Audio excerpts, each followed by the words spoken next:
إن الحمد لله والصلاة والسلام على رسول الله أما بعد. I greet you all with the Islamic greetings of peace. Assalamu alaikum wa rahmatullahi wa barakatuh.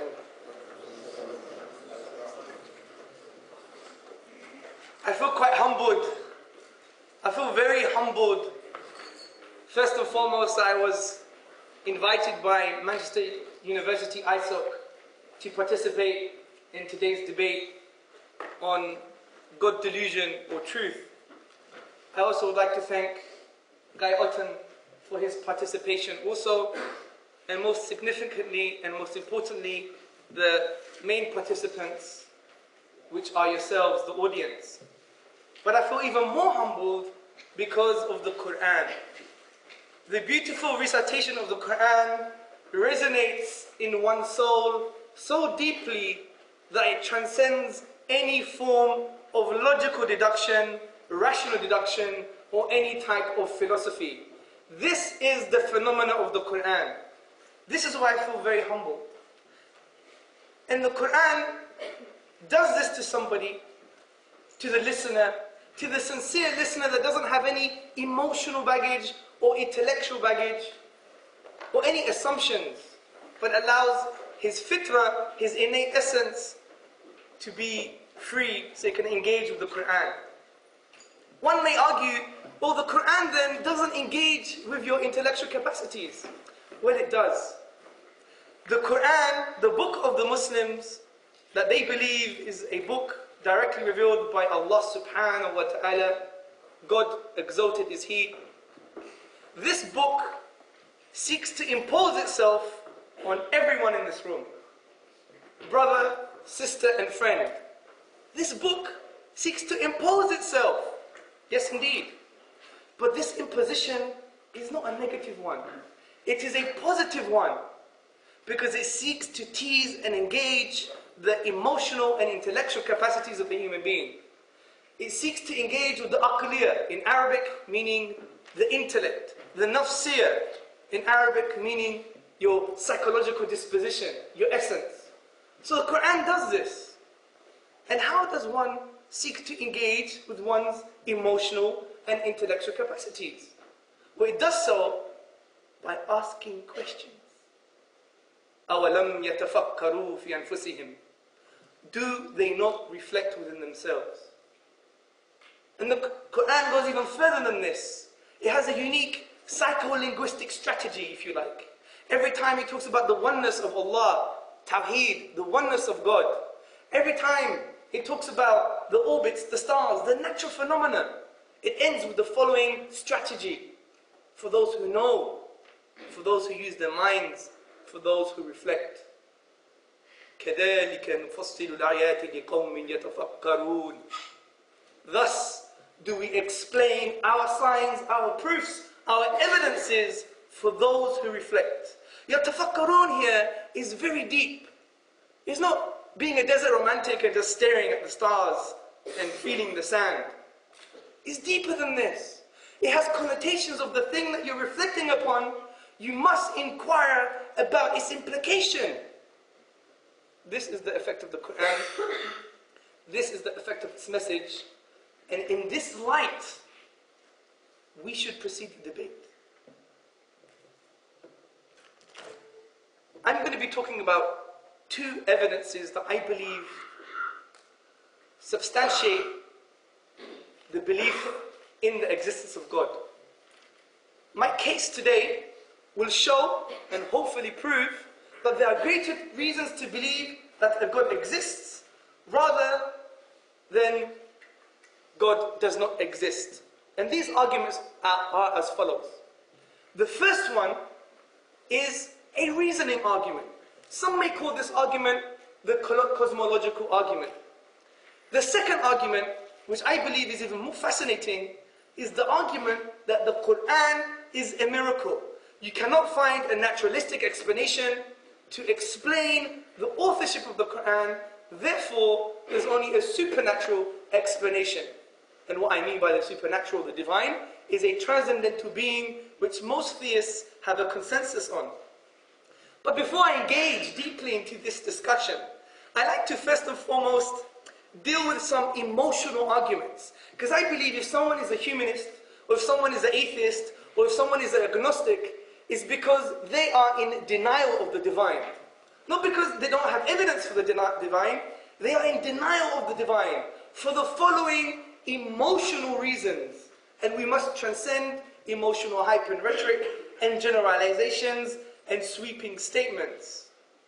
These are the following emotional arguments. 1. God is not necessary. Well, to counter that, George Bush is not really necessary in my life. It doesn't mean he doesn't exist. It's an emotional argument. 2. God is irrelevant. Well, surely for a 4-year-old, the existence of the state of China is also irrelevant. It doesn't mean China does not exist. 3. What God? There's too many to choose.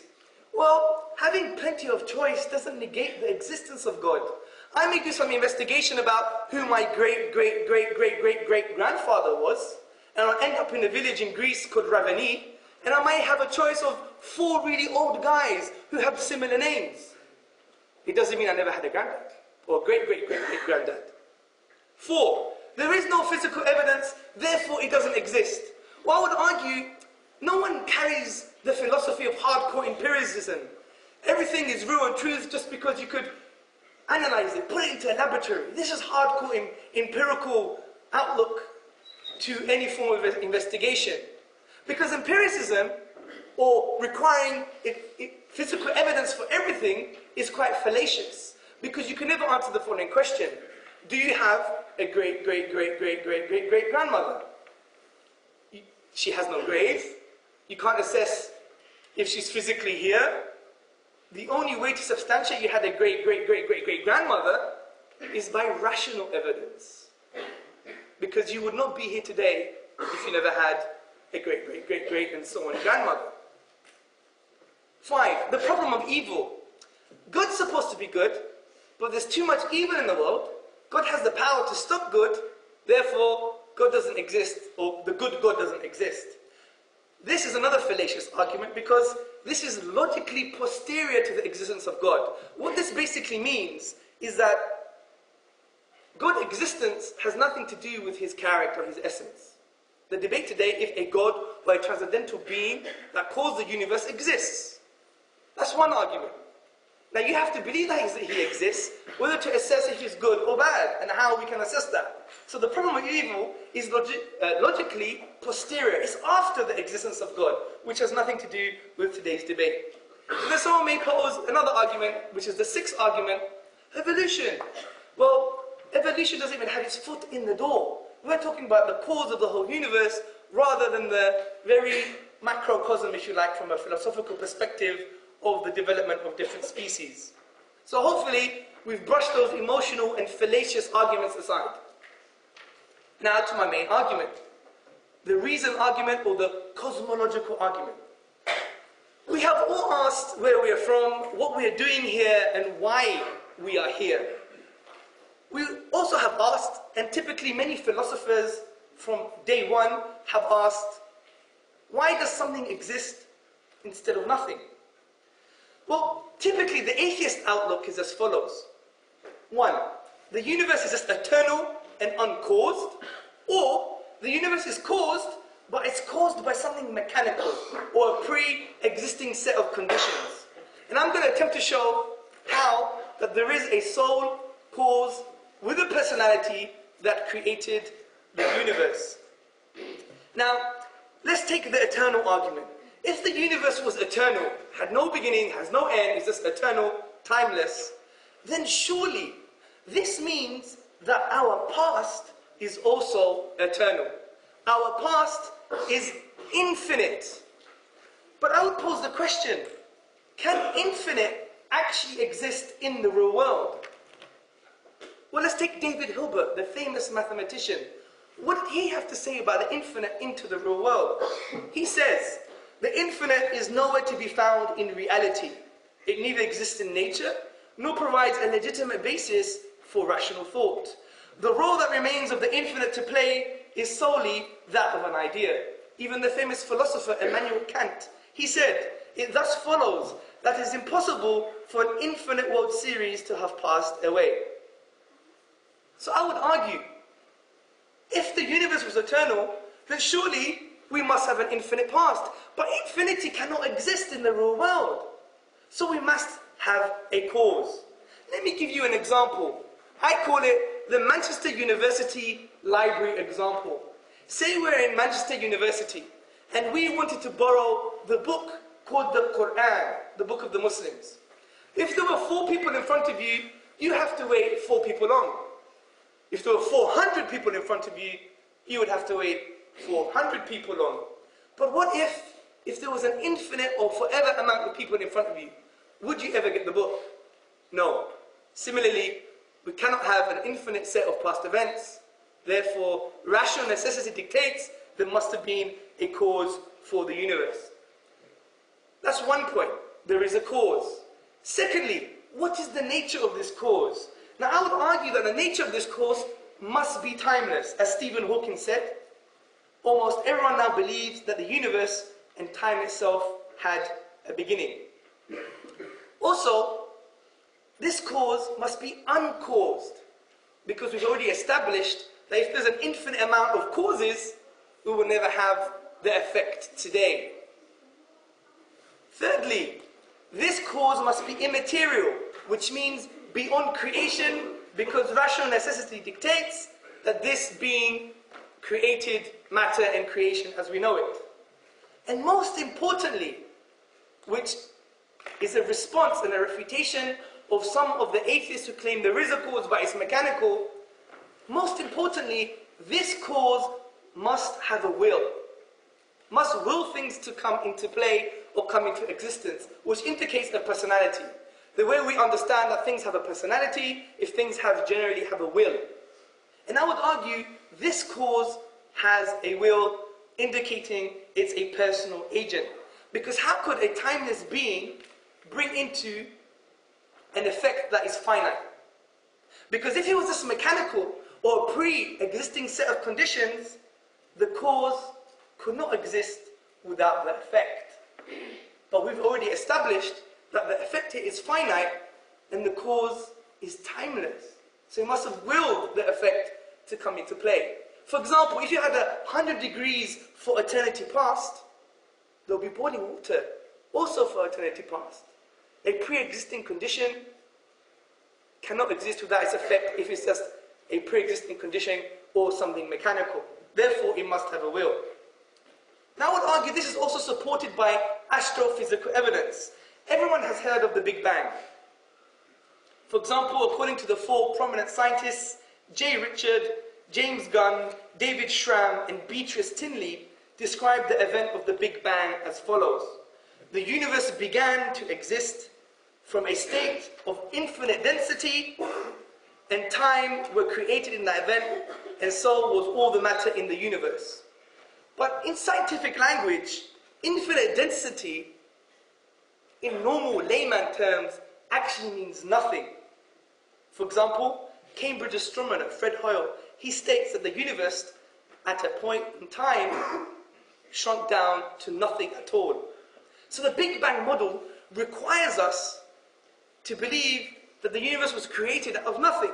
But I would argue, brothers, sisters, and friends, that out of nothing, nothing comes. Even Anthony Kenny, a professor at Oxford University, he says, a proponent of the Big Bang theory, at least if he is an atheist, must believe that the universe came out of nothing and by nothing. So I repeat, out of nothing, nothing comes. And this resonates in the following statement of P.J. Swart in his publication About Time, when he said, if there is anything we find inconceivable, is that something could arise from nothing. And the eminent physicist Sir Arthur Eddington also states, the beginning seems to present insuperable difficulties unless we agree to look on it as frankly supernatural. So to summarize the argument, 1, whatever begins to exist has a cause. 2, the universe began to exist. 3, therefore the universe has a cause. Now let me deal with some counter-arguments. I don't want to preach to the converted here or just have some rhetoric. Let me have a bit more of a nuanced discussion. These are some of the counter-arguments. One, things do exist, do begin to exist without a cause. And some scientists or philosophers, they state that in a vacuum, subatomic particles are formed out of nothing without any cause. However, there's a problem here. If we read John and Barrow and Frank Tipler's publication, the Anthropic Cosmological Principle, we will understand that the vacuum is actually not nothing. It has facilitated the occurrence of these subatomic particles, which they call, the facilitation is the fluctuation of energy. Two, our universe is actually part of many universes called the multiverse theory. This is a metaphysical claim. It's a leap of faith. It has no empirical scientific evidence. So they're just pulling this claim out of thin air, and it's not substantiated by anything empirical. So it goes against even their own empirical philosophy. For example, scientist John Polkinghorne, he even resonates the same statement. He says, people try and trick out a many-universe account in a sort of pseudo-scientific terms, but that is pseudo-science, meaning fake science. It is a metaphysical guess. The other counter-argument that is posed by many atheists and agnostics or humanists is that there is an actual infinite. But there isn't. There's a confusion here. Because the topic of the infinite, or the discussion about infinite, only exists in the mathematical realm of discourse. It's a mathematical concept that exists in that reality. Calculus, etc. But it has no ontological export into the real world, which means you cannot take the infinite and make it apply into the real world. And we could read this in Abraham Robertson's, in his article in the Journal of Symbolic Logic called Mathematical Problems. And I would argue that there's a confusion between the potential infinite and the actual infinite. If I were to walk towards Guy Otten, for example, you can split the distance between myself and Guy Otten into infinite parts. But I can walk across the actual finite distance to Guy Otten. So the question is, I can actually traverse a distance of a finite distance that can be potentially split up into infinite parts. So there's a difference between the potential infinite, which is not really in actualization, and the actual infinite. For example, Kasner and Newman, in the publication Mathematics and Imagination, nicely put it. They say, the infinite certainly does not exist in the same sense that we say there are fish in the sea. Existence in the mathematical sense is wholly different from the existence of objects in the physical world. The last counter-argument, well then who created God?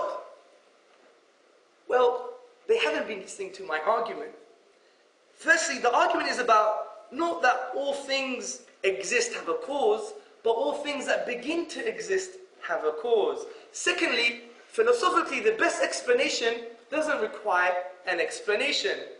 And thirdly, I would argue God cannot have a cause, because that would not make him God anymore. And also, God cannot have a cause, because that would mean we're back to the absurdity of an infinite set of past events or an infinite set of causes, which we have already discussed cannot happen. So there must be a sole uncaused cause. So this is the summary, and this is the description of the first argument. The second argument, which is a supportive argument, but I think it's very strong, is the Qur'an itself is a miracle and can only be explained supernaturally, i.e. via the divine, via transcendental being. The Qur'an in Surah Baqarah verse 23 says, وَإِن كُنْتُمْ فِي رَيْبٍ مِّمَّا نَزَلْنَا عَلَىٰ عَبْدِنَا فَأْتُوا بِسُورَةٍ مِّن مِّثْلِهِ وَادْعُوا شُهَدَاءَكُم مِّن دُونِ اللَّهِ إِن كُنْتُمْ صَادِقِينَ.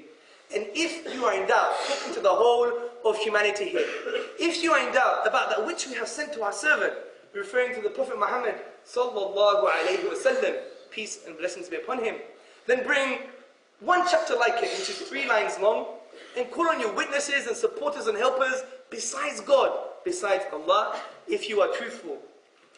Now, according to the consensus opinion amongst Western and Eastern scholarship including Ibn Kathir, Jalalain, and Ibn Abbas, the companion of the Prophet Muhammad sallallahu alayhi wa sallam, this verse has something to do with the special, unique, structural nature of the language of the Qur'an. And this comes as a historical context. Because we know the revelation of the Qur'an 1400 years ago was set in a linguistic context. Because the Arabs at that time were Arab linguists par excellence. They were best at expressing themselves in the Arabic language. For example, Ibn Rashid, he illustrates the importance attached to language at that time. He says, whenever a poet emerged in an Arab tribe, other tribes would come to congratulate. Feasts would be prepared. The women would join together on lutes as they do at weddings, and old and young men would all rejoice at the good news. The Arabs used to congratulate other people only on the birth of a child and when a poet rose among them. Now, I want to entertain this in the question and answers, but the assumption is that the Qur'an has a unique structural feature, not its aesthetic reception. I'm not talking about Shakespeare here. Shakespeare was very nice, Romeo and Juliet, beautiful. But that's not the point. His language may have been unique from an aesthetic reception point of view, but his language sat in the iambic pentameter, which was replicated by many English scholars such as Christopher Marlowe, etc. But with the Qur'an, the structural features of the text are unknown. So keep that in mind. For example, Professor Bruce Lawrence says in his book, The Qur'an, A Biography, he says, Quranic verses are expressive of an inexhaustible truth. They signify meaning, layered within meaning, light upon light, miracle after miracle. Martin Zamet, another Orientalist from the Netherlands, he says, the Qur'an is the most eminent written manifestation of the Arabic language. Arthur J. Arbery, a famous translator and Arabist, he says, the Qur'an is in the prose nor poetry. We have an ijma'a in Arabic, a consensus amongst differing types of scholarship that point to my conclusion that the Qur'an has unique structural features. And these features include the unique literary form, the unique linguistic genre, its peak of eloquence, and an abundance of rhetorical features, which we can discuss in the Q&A. But how does this make it a miracle? Now, I do not believe in miracles, and the general modern-day contemporary consensus on a miracle is unlike the old ironclad perspective, which was basically things that go beyond natural law. This is not a miracle. Because natural law are just patterns that you perceive in the universe. Now, if something goes against that pattern, then surely it could have been part of the pattern, maybe an exception. But a miracle, according to modern-day philosophers like the philosopher Lane Craig, he says a miracle are acts of impossibilities.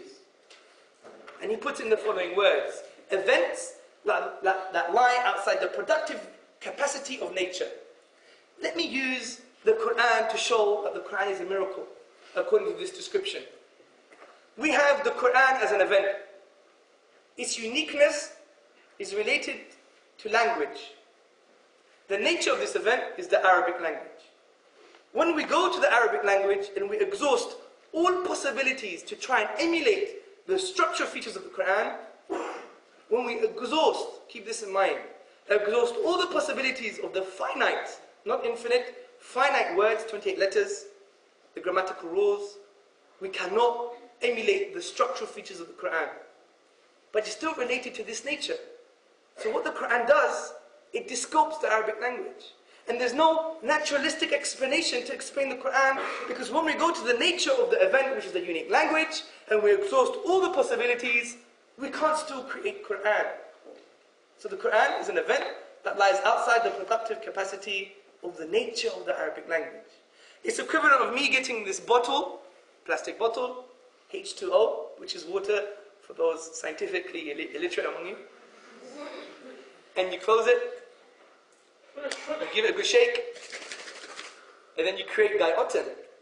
Now this is an impossibility, you would argue, but you've seen it happen. So this is the nature and this is the event. But we cannot find a naturalistic explanation because it's just plastic and it's water. How can it create Gaioten? So this is the case with the Qur'an. It's a miracle because when we go to the nature of its event, which is the uniqueness of the structural features of the language, and we exhaust all possibilities, we are grasping at intellectual straws and we say, surely we cannot find any naturalistic explanation, because we can't argue there's going to be another word of the Arabic language or another grammatical rule or another letter of the Arabic language, because that would allow us to say, fine, let me wait a bit longer, do more possibilities. But that's not the case here, because we have a finite set of tools in order to try and establish the structural feature of the Qur'an. But we can't.